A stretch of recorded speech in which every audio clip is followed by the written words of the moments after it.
Oi pessoal, tudo bem? Sejam bem-vindos a mais um vídeo. No vídeo de hoje eu trago o depoimento da Renata, que passou em avaliação comigo em novembro de 2023, quando ela ainda morava no interior do Rio Grande do Sul, mas que estava com uma mudança programada para dezembro. Dentre as queixas que ela trazia conscientemente estavam insegurança, medo do desconhecido, rejeição, preocupação com a criação da filha, preocupação com a opinião dos outros. Nós trabalhamos várias outras questões além disso, feridas emocionais que apareceram, falta de merecimento, baixa autoestima, medo do julgamento, sobrepeso. O fechamento do processo dela aconteceu em abril de 2024 e esse depoimento ela me enviou agora no dia 1º de julho. Vocês vão ver que é um depoimento diferente, porque ela começa fazendo uma análise, uma reflexão sobre a estadia dela numa cidade aqui no interior de São Paulo. Eu não vou dizer qual é a cidade, porque algumas coisas que ela viveu lá não foram muito agradáveis. Então vamos lá. Saí do Sul com expectativas e entusiasmos pelo novo. Não tinha ideia de como seria, mas um sentimento de que poderia dar certo me acompanhava. Após 3 dias de viagem, parando e seguindo, chegamos na nova cidade e fomos para a kitnet que meu esposo havia alocado. Um lugar bem compacto que com 2 pessoas já enchia. Meu esposo ficava pouco tempo conosco, pois tinha que deslocar-se a trabalho. Ele ficava mais tempo em viagem pelo sudeste do Brasil do que conosco. Importante dizer que já sabíamos que seria dessa forma e que todos os finais de semana ele ficaria em casa conosco por ser uma prioridade da empresa zelar pelo bem-estar dos funcionários, passarem os finais de semana com seus familiares. Assim que chegamos, me organizei e fui em busca de uma casa ou um apartamento maior que pudesse nos atender. Concomitantemente, busquei uma recolocação no mercado de trabalho.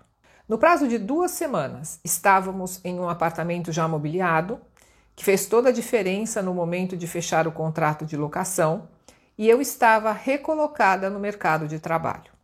Minha filha, matriculada na mesma rede da escola do Rio Grande do Sul, e tudo estava aparentemente bem. Meu esposo todos os finais de semana conosco, eu ministrando aulas em uma escola privada e minha filha estudando. Neste momento veio um sentimento de medo, porque muitas mudanças de forma positiva em pouco tempo. Então comecei a me sentir incapaz e não merecedora do que estava acontecendo. Faço terapia desde 2020, momento em que a pandemia do coronavírus assolou o mundo. Minha terapeuta é de São Paulo, fazemos as consultas de forma remota. Ela sempre me mostrou o outro lado e me faz ter calma e equilíbrio. Neste momento em que passei por turbulências na minha mente, minha terapeuta não teria outra postura além de me fazer pensar e acalmar. Os dias foram passando e percebi uma mudança no comportamento de minha filha. Descobri que estavam fazendo bullying com ela na escola.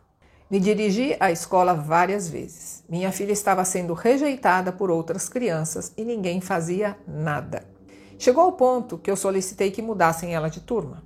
Com essa atitude, pensei que tudo tivesse resolvido. Porém, a menina, que falava coisas tristes para minha filha, continuou a fazer.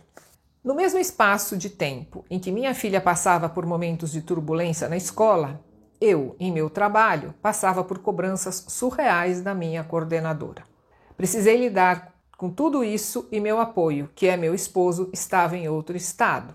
Pensando em Brasil, eu em uma ponta e ele em outra. Meu esposo ficar nos finais de semana conosco era privilégio. Ele saía de viagem, ficava 2 semanas fora e estendia a pedido da empresa, ou seja, ficava muito tempo fora de casa e isso começou a me abalar. O sentimento de solidão, abandono e pânico começaram a querer entrar em minha mente e em meu coração, me fazendo sentir um nada. Jesus, Deus, divindade, anjo da guarda, orar, pensar positivo, Ho'oponopono, meditações, tudo isso eu fazia para manter minha mente equilibrada, mas às vezes o pânico e a negatividade vinham. Quando chegamos a essa cidade, conheci 4 ou 5 pessoas que foram prestativas e quando realmente precisei, me ajudaram. Falo isso porque, de modo geral, as pessoas nesta cidade não são acolhedoras e ressaltam questões voltadas ao dinheiro. Quanto mais dinheiro tiver, melhor será o seu atendimento. Essa foi a impressão que tive, e segundo o Ho'oponopono, tudo são memórias e precisamos limpar. Além disso, esse é o meu ponto de vista. Outras pessoas podem ter opinião diferente e tá tudo certo. Destaquei a prática do Ho'oponopono porque ele me deu muita força e equilíbrio, apesar de algumas vezes parecer que eu estava perdida e sozinha. Pratico desde 2022, quando conheci uma pessoa no YouTube falando sobre o Ho'oponopono e o Japamala. Na época, comprei um e passava o dia fazendo. Sim, o dia. Eu disseminei a informação para minha família. Após um tempo, minha irmã falou da Silvia Morita e que o Ho'oponopono de identidade própria não dizia que tem que fazer assim ou assado e que era libertador. Eu fazia o tempo todo obrigada, eu te amo, e era isso. Confesso que resisti. Pensei, como pode? A outra pessoa ensina que devemos agradecer e fazer 108 vezes com Japamala para adquirirmos o que queremos. E essa Silvia? Não ensina nada em relação a termos dinheiro, casa, carro, saúde, enfim. Após me sentir cansada em não fazer com tanta frequência, decidi assistir a Silvia e começou a fazer sentido. Dei de presente para minha sogra o Japamala, ela o desmanchou e fez pulseiras. No final do ano de 2023, fiz a avaliação do método Reviva. Fiquei chateada, porque fui com entusiasmo e pensei que a Silvia fosse fazer um bate-papo comigo. Ela foi sucinta e muito objetiva comigo. Fiquei chateada, pois eu criei a expectativa de ser melhor tratada.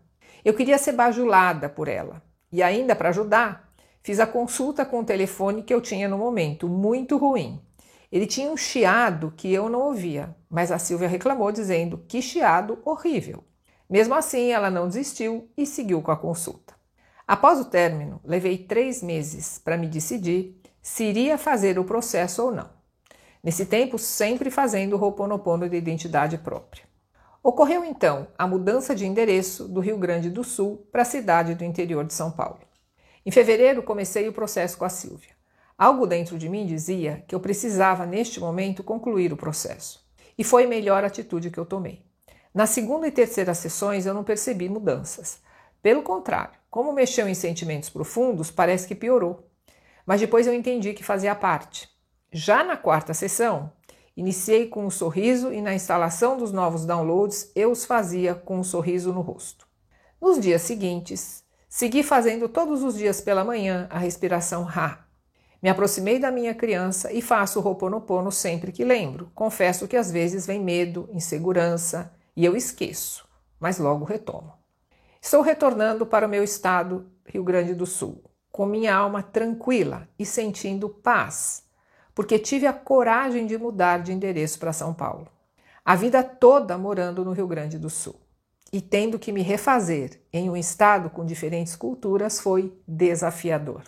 Importante dizer que mesmo com os problemas que enfrentei, sempre fazia o Ho'oponopono e tentava resolver da melhor forma, ou seja, como a Silvia diz, que não podemos aceitar tudo, mas sigamos com a limpeza e tomemos a ação. Contudo, estou feliz de retornar para o meu estado, valorizando mais a minha casa, meus amigos e minha família, os meus pais também.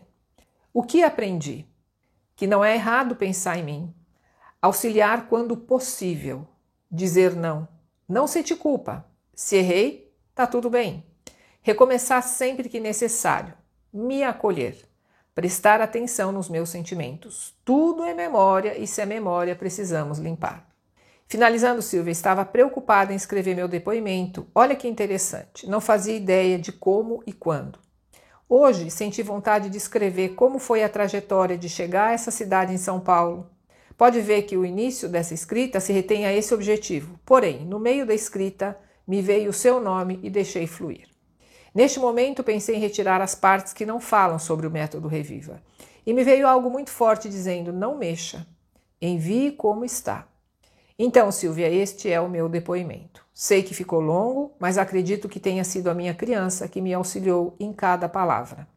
Silvia, Deus te acompanhe e que tu possa seguir auxiliando muitas pessoas com suas palavras. Muito, muito obrigada. Observe algumas coisas interessantes. A divindade levou a Renata para essa cidade e depois trouxe de volta para a casa dela. Porque nós sempre recebemos aquilo que é perfeito para nós. E ela precisava sair da zona de conforto, que era estar na cidade dela, lá no interior do Rio Grande do Sul, para enfrentar várias coisas e crescer. Eu tenho uma imagem muito viva de que Deus faz com a gente aquilo que a gente faz lá no Google Maps, quando você tem aquele bonequinho que você pode colocar no lugar para você ver o que tem em volta.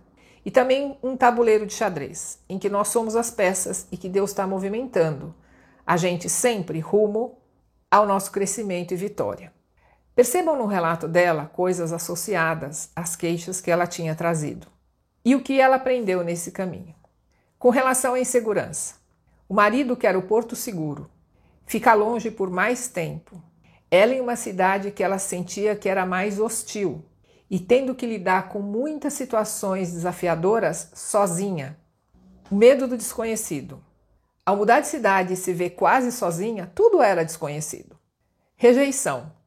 Lembra que o Dr. Hugh Lane dizia que os filhos vêm para mostrar para a gente aquilo que a gente tem que limpar dentro de nós?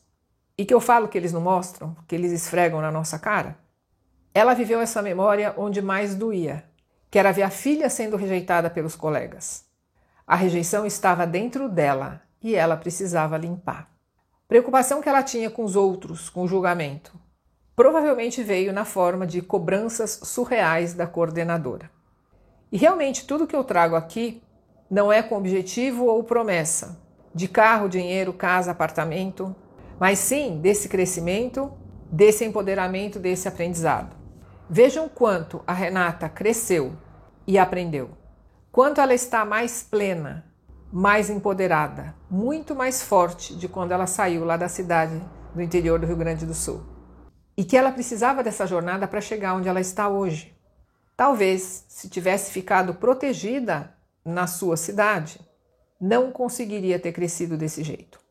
Parabéns, Renata, por essas conquistas e aprendizados. E muito obrigada de coração por compartilhar isso com a gente. E eu tenho certeza que esse seu relato vai inspirar muitas pessoas a tomarem coragem para enfrentar as mudanças com confiança em Deus e na vida. Que tudo está perfeito. A gente não sabe o final do filme. Não julgue aquilo que você está passando como bom ou ruim. Tudo aquilo que parecia ruim para Renata fazia parte do aprendizado dela. E antes de encerrar, eu quero comentar a parte em que ela fala sobre eu ser muito sucinta e objetiva e não bajular ninguém. Como eu falei no vídeo anterior sobre avaliação, o tempo é muito curto, porque eu preciso levantar muitas informações sobre a vida da pessoa para localizar a pessoa na sua história e identificar coisas que ela viveu e que criaram os bloqueios, as queixas que fizeram essa pessoa vir para avaliação. E eu deixo bem claro no início da sessão que a objetividade é fundamental, porque tem um monte de coisas que eu sei que a pessoa quer contar, mas que não contribuem em nada naquilo que eu preciso saber. E eu sou muito direta, transparente e digo isso, porque se essa avaliação não for bem feita, não tem como o processo dar o resultado que ele pode dar, porque vai faltar informação importante. E se tem uma coisa que eu não faço é bajular ninguém, passar a mão na cabeça. A maior parte das pessoas que me acompanham aqui sabe que eu sou bastante direta, objetiva, sem enrolação. E eu sou muito autêntica e consistente, porque eu sou assim sempre, na minha vida e no meu trabalho. Então eu espero que esse vídeo tenha ajudado de alguma forma. Fique bem, um beijo e até o próximo. Tchau, tchau.